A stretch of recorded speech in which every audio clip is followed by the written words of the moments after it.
नमस्कार भाई और बहनों, आज आप सबके लिए एक बहुत बड़ी खुशखबरी लेकर आई हूँ। तो बहनों, वीडियो पूरा देखिएगा, तभी आपको इसके विषय में पूरी जानकारी मिल पाएगी। भाई और बहनों, डाबर इंडिया लिमिटेड संस्था की ओर से जो आंगनबाड़ी कार्यकर्ती और सहायिका गरीब हैं और अपने बच्चों को आर्थिक दिक्कतों के चलते सही से नहीं पढ़ा पा रही हैं, मतलब बच्चों की पढ़ाई में परेशानी हो रही है, उन कार्यकर्ती और सहायिका के बच्चों को पढ़ाने के लिए डाबर इंडिया लिमिटेड संस्था कुछ रुपए देगी, जिससे कि आंगनबाड़ी कार्यकर्ती और सहायिका के बच्चों की शिक्षा बीच में ना रुके। इसके लिए निदेशालय से सरमीत कौर जी, जो कि निदेशक हैं, एक आदेश उन्होंने भी जारी कर दिया है। बहनों, संस्था का नाम आने की वजह से आप इसको फर्जी मत समझिएगा, क्योंकि जो हमारी निदेशक हैं, निदेशालय बाल विकास सेवा एवं पुष्टाहार उत्तर प्रदेश की निदेशक हैं सरमीत कौर, उन्होंने यह आदेश जारी किया है। आंगनबाड़ी कार्यकर्ती और सहायिका को पैसे किस मानक के अनुसार दिए जाएंगे और कब तक दिए जाएंगे, इसका पूरा मानक क्या है, यह पूरी जानकारी आगे आपको वीडियो में मिलने वाली है। और एक बात जो बहुत महत्वपूर्ण है भाई और बहनों, आप सबको बता दूं, यह पैसे जो दिए जाएंगे वो पूरे उत्तर प्रदेश के लिए नहीं है, बल्कि उत्तर प्रदेश के कुछ चुने हुए जिलों के लिए है। यह आदेश में पढ़कर आप सबको सुनाती हूँ कि यह पैसे किन किन जिलों में मिलेंगे और इसके क्या क्या मानक हैं और कौन है पात्र और इसकी क्या है पात्रता। तो वीडियो ध्यान से देखिएगा और सुनिएगा बहनों, और जिससे कि जो भी आंगनबाड़ी कार्यकर्ती या सहायिका पात्र हैं उनको इसका लाभ मिल सके। निदेशालय बाल विकास सेवा पुष्टाहार उत्तर प्रदेश लखनऊ, दिनांक 27 जनवरी 2025 को यह आदेश जारी किया गया है। जिला कार्यक्रम अधिकारी, तो सबसे पहले मैं आप लोगों को उन जिलों का नाम लेकर के बताती हूँ जिन जिलों में इस योजना का लाभ मिल सकेगा। ईस्टर्न रीजन जनपद सुल्तानपुर, मिर्जापुर, गोरखपुर, प्रयागराज, वाराणसी, जौनपुर, बलिया, गोंडा, बहराइच और अयोध्या। अब सेंट्रल रीजन जनपद में देखिए कौन कौन से हैं। औरैया, हरदोई, कानपुर, झांसी, रायबरेली, उन्नाव, सीतापुर, कन्नौज, बादा, बाराबंकी, जिसका विषय है CSR के माध्यम से आंगनबाड़ी कार्यकर्ती एवं आंगनबाड़ी सहायिकाओं के अपने बच्चे को वित्तीय सहायता उपलब्ध कराने के संबंध में। उपरोक्त विषयक इस सत्र के साथ संलग्न pins and needless pictures production house के पत्र दिनांक 3 जनवरी 2025 का संदर्भ ग्रहण करें, जिसमें उनके द्वारा CSR के माध्यम से शैक्षणिक प्रायोजन कार्यक्रम के अंतर्गत आंगनबाड़ी कार्यकर्तियों आंगनबाड़ी सहायिकाओं के अपने बच्चों को धनराशि 3000 रुपये प्रतिवर्ष वित्तीय सहायता दिए जाने का प्रस्ताव दिया गया है। शैक्षणिक प्रायोजन कार्यक्रम को डाबर इंडिया लिमिटेड संस्था की ओर से प्रायोजित किया जा रहा है।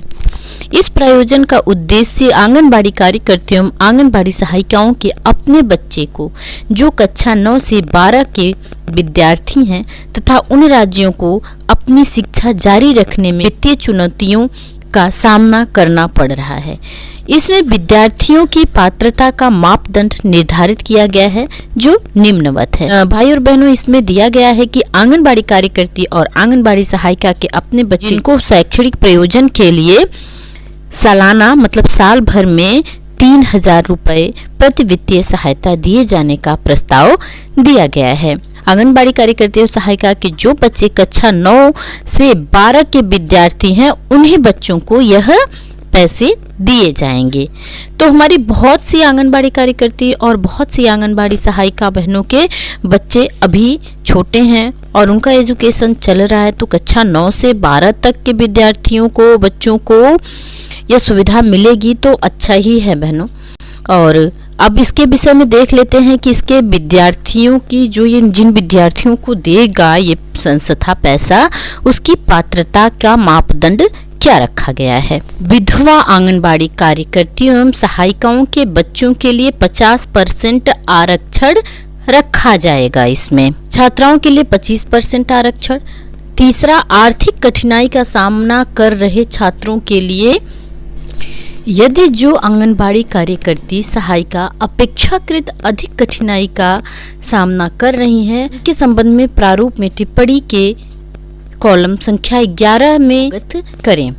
उक्त के क्रम में आपको निर्देशित किया जाता है कि पत्र के साथ संलग्न प्रारूप पर सूचना 1 सप्ताह में निम्नलिखित प्रारूप पर अपने प्रमाण पत्र के साथ प्रेषित करना सुनिश्चित करें। प्रमाण पत्र क्या है? प्रमाणित किया जाता है कि खबर इंडिया लिमिटेड संस्था की ओर से प्रायोजित शैक्षिक कार्यक्रम के उद्देश्य की पूर्ति हेतु पात्रता के निर्धारित मापदंडों का पालन करते हुए जनपद में कार्यरत आंगनबाड़ी कार्यकर्तियां एवं सहायिकाओं के अपने बच्चे का नाम जो विद्यार्थी के रूप में वित्तीय चुनौतियों का सामना कर रहे हैं को भेजा जा रहा है। संदीप कौर, निदेशक। अब बात कर लेते हैं प्रारूप की। CSR के माध्यम से आंगनबाड़ी कार्यकर्ती सहायिका के बच्चों को वित्तीय सहायता प्रदान करने के लिए प्रारूप, जिसमें 11 कॉलम है भाई और बहनों। अब देखते हैं कि कौन कौन से कॉलम है इसमें। पहला है क्रम संख्या और दूसरा है विद्यार्थी का नाम, जिसमें आपको विद्यार्थी का नाम लिखना होगा। तीसरी कॉलम है विद्यार्थी की आयु, विद्यार्थी की उम्र क्या है यह दर्शाना है। और अगले कॉलम में है विद्यार्थी का लिंग, विद्यार्थी लड़का है या लड़की है यह दर्शाना है। अगला कॉलम है विद्यार्थी किस कक्षा में अध्ययनरत है, विद्यार्थी किस कक्षा में वर्तमान समय में पढ़ रहा है। और अगला कॉलम है विद्यालय का नाम, जिस भी विद्यालय में विद्यार्थी पढ़ रहा है उस विद्यालय का नाम लिखना है। और अगला कॉलम है विद्यार्थी की माता का नाम, विद्यार्थी की माता का नाम लिखना है। अगला कॉलम है पद नाम, इसमें ये भरा जाएगा भाई और बहनों कि बच्चा है वो आंगनबाड़ी कार्यकर्ती का है या सहायिका का है। अगला कॉलम है आंगनबाड़ी कार्यकर्ती और सहायिका की तैनाती केंद्र का नाम, किस केंद्र पर आंगनबाड़ी कार्यकर्ता तैनात हैं, उनकी ड्यूटी कहाँ है यहाँ पर वह लिखना है। और अगला कॉलम है क्या आंगनबाड़ी कार्यकर्ती या सहायिका विधवा है ये दर्शाना है। और अंतिम कॉलम है 11वां, जिसमें टिप्पणी लिखनी है भाई और बहनों, जो कि मैंने पहले ही आप लोगों को बताया है कि जो अधिक कठिनाई का सामना कर रही हैं तो ये चीजें यहाँ पर दर्शाई जाएंगी। पैसे कितने मिलेंगे इसमें कुछ चर्चा नहीं की गई है बहनों। और आप लोगों को बता दें कि आप लोगों ने डाबर कंपनी का नाम तो सुना ही होगा। डाबर का तेल, डाबर का च्यवनप्राश, बहुत सारे प्रोडक्ट हैं जो बच्चों के लिए काम आते हैं, बच्चों का प्रोडक्ट बनाती है यह कंपनी। तो आप लोगों को डाबर कंपनी के विषय में, तो डाबर कंपनी ही यह बड़ा स्टेप उठाने जा रही है आंगनबाड़ी कार्यकर्ती और सहायिका के बच्चों को, जो गरीब हैं उनको, उनके बच्चों को देने के लिए। अब देखते हैं आगे क्या होता है, कैसे होता है, जो भी होगा हमें विभाग द्वारा पता ही चलेगा।